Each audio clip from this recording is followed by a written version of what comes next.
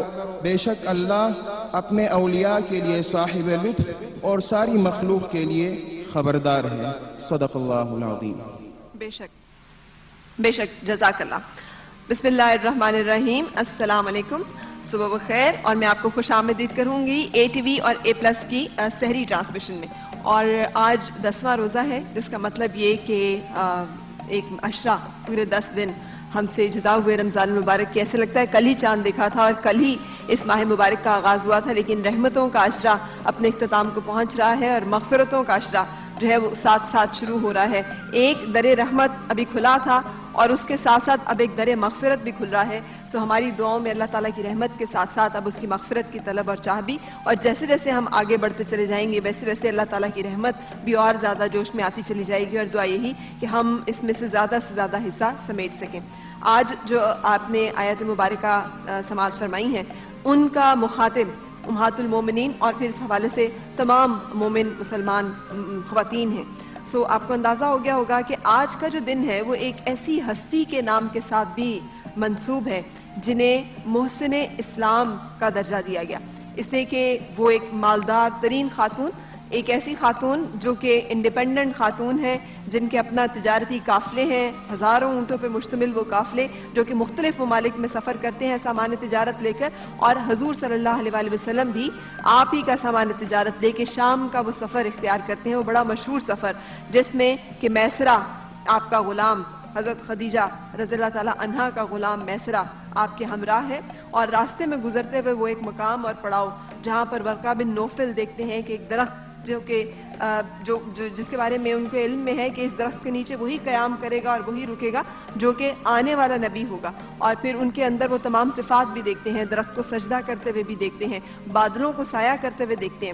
اور پھر میسرہ جب اس شام کی تجارت کے سفر سے واپس آتا ہے تو اپنی آقا حضرت خدیجہ کو، جو کہ اس سفر سے ہونے والے منافع اور دگنے منافع سے بے تحاشا خوش بھی ہیں، بتاتا ہے کہ جس شخص نے یہ سامان تجارت لے کے گیا اس کی ایمانداری کا معاملہ کیا تھا، اس کے لوگوں کے ساتھ برتاؤ اور حسن سلوک کا معاملہ کیا تھا. تو آپ اسی وقت منتخب کرتی ہیں کہ اس شخص کے ساتھ نکاح کرنا ہے اور اپنی سہیلی نفیسہ کے ذریعے سے پیغام بھجواتی ہیں نکاح کا. سو ہماری پہلی جو ماں ہے وہ ایک کتنی انڈیپینڈنٹ، وہ ایک کتنی خود مختار، وہ ایک کتنی مضبوط خاتون ہے جو اپنی زندگی کے فیصلے لے رہی ہیں اور اپنی زندگی کے تمام فیصلوں کو کتنی خود اعتمادی کے ساتھ لے رہی ہیں. اور پھر اس کے بعد جب وہ نکاح میں آتی ہیں آپ صلی اللہ علیہ وآلہ وسلم کی، تو مختلف روایات ہیں لیکن جو سب سے زیادہ جن روایات کا تذکرہ ملتا ہے اس کے مطابق حضرت خدیجہ کبریٰ رضی اللہ تعالیٰ عنہ کی عمر مبارک اس وقت 40 برس اور آپ صلی اللہ علیہ وآلہ وسلم کی عمر مبارک 25 برس.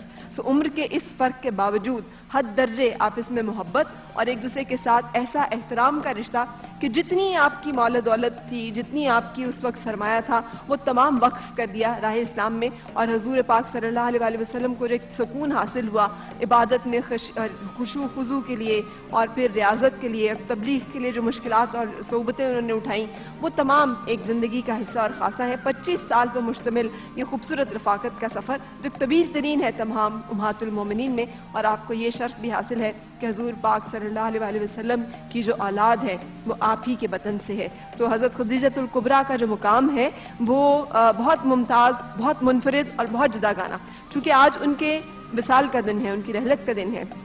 اور یہ وہ دن تھا کہ جس دن آپ کی جدائی ہوئی اور پھر اسی سال میں چچا، سب سے زیادہ پیار کرنے والے مہربان اور شفیق چچا حضرت ابی طالب کی جدائی بھی ہوئی. تو اس سال کو آپ صلی اللہ علیہ وسلم نے عام الحزن کا نام دیا، غم کا سال. سو آج ہم نے یہ ذکر کرنا ہے عورتوں کے لیے کیا مثال ہے حضرت خدیجہ الکبریٰ کی شخصیت میں، اور اس کے ساتھ ساتھ اسلام جو کہ انسانیت کے لیے تو ہے ہی بہت ساری رحمتیں اور بہت ساری اچھے پیغامات لے کے آئے، عورتوں کے لیے بہت سارے میسیجز ہیں. سو وہ کیا ہیں اور وہ جانیں گے آج ہم. اور مختلف سوال آج ہمارے عورتوں کے حقوق کے بارے میں، عورتوں کے فرائض کا تذکرہ تو ہم نے سنا ہے اور ہم سب اس کے بارے میں واقف بھی ہیں. اللہ تعالیٰ ہمیں ان فرائض کی بجاوری میں کامیاب بھی کرے، سرخرو بھی کرے. آج کچھ تذکرہ عورتوں کے حقوق کا بھی ہوگا.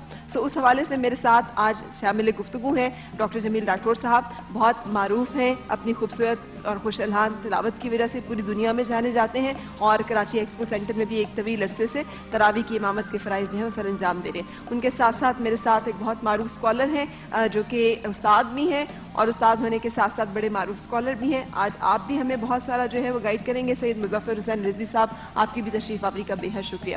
دو خواتین ہیں میرے ساتھ، اور میں اس معاملے میں اب آپ چپ کر کے نہیں بیٹھیں گی، اگر کوئی سوال آپ کے ذہن میں آئے گا تو پلیز آپ اپنا حصہ اس میں ڈالیں گی آن بہاف آف وہ ساری خواتین جو کہ گھروں میں بیٹھی ہوئی ہیں اور وہ سننا چاہتی ہیں کہ ان کے جو مسئلے ہیں ان کا کیا حل ہونا چاہیے، ان کے بارے میں کیا گائیڈنس ہے۔ سو شیف سمینہ، پہلے تو بتا دیجیے کچن میں کیا بنے گا؟ جی السلام علیکم۔ وعلیکم السلام۔ کیا حال ہے؟ ٹھیک ٹھاک ہے؟ زبردست، اللہ کا شکر۔ آج کچن میں بہت سمپل سی چیز بننے جا رہی ہے۔ آج ہم بنائیں گے چکن ہریسا۔ یہ سمپل چیز ہے ہریسا؟ ہریسا یہ تو بہت مشکل سا کوئی چیز لگتی ہے۔ نہیں، نام مشکل ہے لیکن بہت سمپل ہے، لیکن ٹیسٹ میں بھی آپ کو بہت اچھا لگے گا۔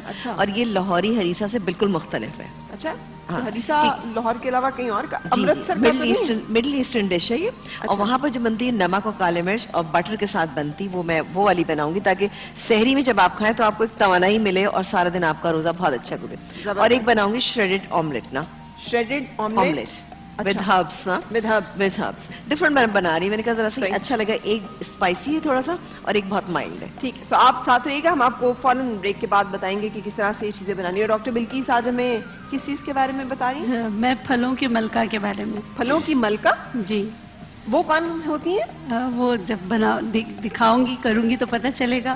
مجھے ویسے پتا ہے، مجھے کل کا ٹاپک چونکہ یاد ہے، اس لیے مجھے پتا ہے کہ آپ کھجور کی بات کر رہی ہیں۔ میں کھجور کی بات کر رہی ہوں۔ سو کھجور کے آج آپ ہمیں فائدے اور بہت ساری چیزیں بتاؤں گی کہ کچھ متس ہیں وہ اس کو دور کریں گے، اور کھجور کو کس طرح استعمال کریں وہ بتائیں گے۔ بالکل صحیح۔ میرے بہت پیارے سے یہاں پر ایک اور مہمان بھی موجود ہیں جو کہ ہمیں بہت زبردست سے آج حمد و نعت سنانے جا رہے ہیں، راؤ بردرز۔ السلام علیکم بیٹے، کیا حال ہے آپ لوگوں کا؟ اللہ کا کرم، بالکل ٹھیک۔ بہت شکریہ تشریف لانے کا، اور اس کے ساتھ ساتھ محبوب فرید خان فریدی قوال اور ہمنوا بھی موجود ہیں۔ سو میں چاہ رہی ہوں کہ حمد و نعت کے سلسلے کا آغاز کچھ آپ سے کیا جائے، سو پلیز۔ جی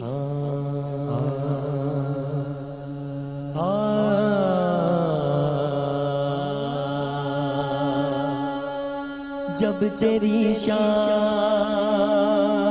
کریمی پہ نظر جاتی ہے، زندگی کتنے مراحل سے گزر جاتی ہے، بے طلب دیتا ہے مجھ کو دینے والا،